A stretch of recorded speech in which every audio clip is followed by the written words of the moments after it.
السلام علیکم دوستو، میرا نام ہے طاہا خان اور آپ دیکھ رہے ہیں اپنی کائنات یوٹیوب چینل۔ ایک شخص جس کا نام تھا روجر مارنو، ستمبر 22 1998 کے اندر اس کا انتقال ہو چکا ہے۔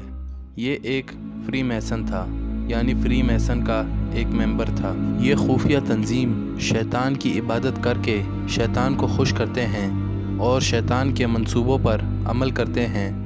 اس تنظیم میں دنیا کے بڑے بڑے لوگ اور لیڈرز بھی ہوتے ہیں، مگر وہ ظاہر نہیں کرتے۔ شیطان ان سے اپنی مرضی کے غلیظ کام کرواتا ہے، یعنی شراب، زنا، سود، انسانوں کی قربانی تک بھی، اور اس کے بدلے شیطان ان کو کامیابی کے راز بتاتا ہے، اور یہ لوگ شیطان سے جو مانگتے ہیں شیطان اس کو دیتا ہے۔ 1997 میں روجر نے a trip into super natural نام کی اپنی ایک بائیوگرافی ویڈیو ریکارڈ کروائی، اور اس ویڈیو میں اس نے وہ سب کچھ بتا دیا جو اس نے اس تنظیم میں رہتے ہوئے دیکھا اور سنا تھا۔ روجر نے بتایا کہ وہ ایک نوجوان لڑکا تھا کہ اس کی والدہ کا انتقال ہو گیا۔ اس کے بعد اس کا یقین آہستہ آہستہ اپنے خدا سے اٹھنے لگا، اور اس نے اپنا مذہب عیسائیت مکمل طور پر چھوڑ دیا، اور نوجوانی میں اس نے امریکن نیوی جوائن کر لی۔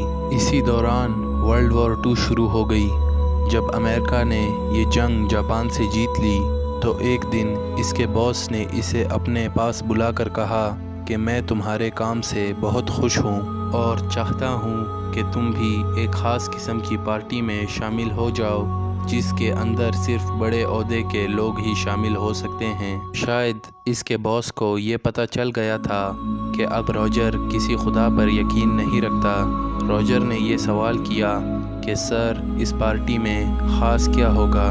اس کے باس نے کہا، کیا تم اپنے مردہ ماں باپ سے ملنا چاہتے ہو؟ روجر نے کہا، سر، یہ ٹیکنالوجی کا دور ہے، آج کے دور میں اس طرح کی بچکانہ باتیں اچھی نہیں لگتی۔ مگر باس نے کہا، میں کوئی مذاق نہیں کر رہا اور لگتا ہے کہ تم ڈر گئے ہو۔ روجر یہ سن کر شوق میں تھا، مگر جب اسے ڈر کا طعنہ دیا گیا تو وہ راضی ہو گیا اور کہا کہ ہاں، میں ضرور اس پارٹی میں شامل ہوں گا، اور میں بھی یہ دیکھنا چاہتا ہوں کیا آپ کی بات واقعی ٹھیک ہے یا یہ کوئی مذاق ہے۔ اس کی ماں کے گزرنے کے بعد اس نے سوچا کہ کیا ہم انسانوں کا کوئی مقصد بھی ہے یا یہ سب اتفاق سے ہو گیا۔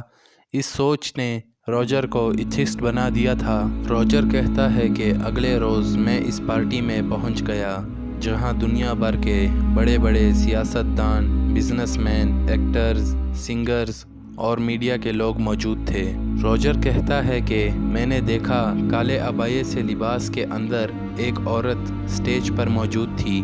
اس کی شکل تو انسانی تھی، مگر اس نے اپنا چہرہ بہت بگاڑ رکھا تھا۔ اس کے لمبے لمبے ناخن تھے۔ یہ عورت اپنے پاس آنے والے لوگوں کی خواہشات کو پورا کرتی تھی۔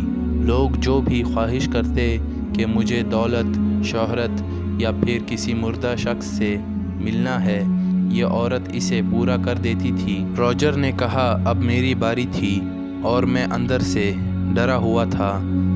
خیر، میں اس عورت کے پاس گیا اور میں نے کہا، مجھے اپنے مردہ ماں باپ سے ملنا ہے، اور کچھ ہی دیر بعد میرے ماں باپ ایک پردے کے پیچھے سے نکلے اور میرے سامنے موجود تھے۔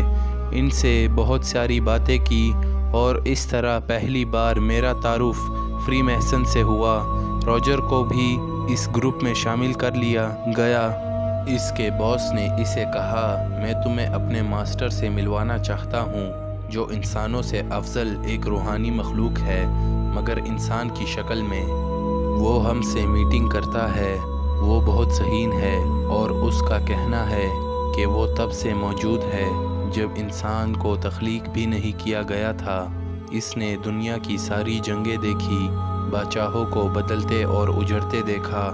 وہ تمام انسانوں سے زیادہ ہماری اس دنیا کو جانتا ہے۔ اسی لیے روجر، تمہارے لیے یہ بہتر ہے کہ تم ہم سے دوستی کر لو اور رابطہ رکھو، ہمارے ساتھ شامل ہو جاؤ اور میں تمہیں اس سے ملواؤں گا۔ روجر کہتا ہے کہ میں ہر میٹنگ میں ہوتا اور اس کی ہر بات مانتا، اور شوق کے لیے میں نے انجیل مقدس کو پڑھنا شروع کر دیا، اور وہاں سے مجھے پتہ چلا شیطان کے بارے میں، یعنی شیطان کی ساری خصوصیات مجھے اس کے اندر نظر آئی۔ روجر کہتا ہے کہ میں نے ایک بار ہمت کر کے اس مخلوق سے بات کی جو کہ پینٹ کوٹ پہنے ہوئے اور انسانی شکل کے اندر ہمارے سامنے آتا تھا۔ میں نے اس سے پوچھا تم کون ہو؟ کیا مجھے سچ سچ بتاؤ گے؟ اس کا جواب تھا میں کون ہوں یہ تم نہیں جاننا چاہو گے۔ روجر نے پوچھا کیا تم شیطان ہو؟ اس نے کہا ہاں میں ہی شیطان ہوں۔ اس نے اگلا سوال کیا تم یہ سب کیوں کر رہے ہو؟